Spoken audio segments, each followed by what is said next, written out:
Welcome to ఇతిహాసం ఈ తరం కోసం. ఒక రాక్షసిగా జన్మించి మానవ కాంతగా బతికి తన్ని తాను ఒక దేవతామూర్తిగా మలుచుకున్న special character from Mahabharata Hidimbi.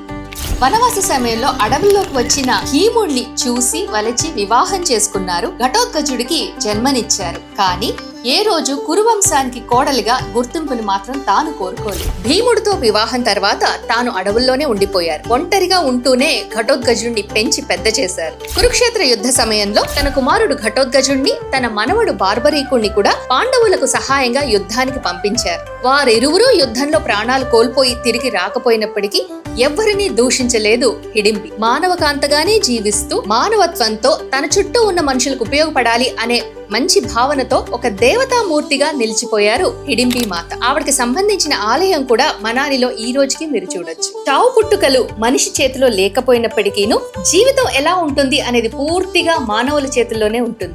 ఒక రాక్షస కాంతగా తాను జన్మించినప్పటికీను మనుషుల హృదయంలో ఒక దేవతామూర్తిగా నిలిచిపోయిన హిడింబి స్టోరీ అందరికీ ఒక ఇన్స్పిరేషన్. ఇలాంటి స్పెషల్ క్యారెక్టర్స్ మరికొన్ని మీకు గుర్తుకొస్తున్నాయా? మన పురాణాల్లోంచి, ఇతిహాసాల్లోంచి మీకు గుర్తుకొస్తుంటే కామెంట్ చేయండి. I'll make a special story about it.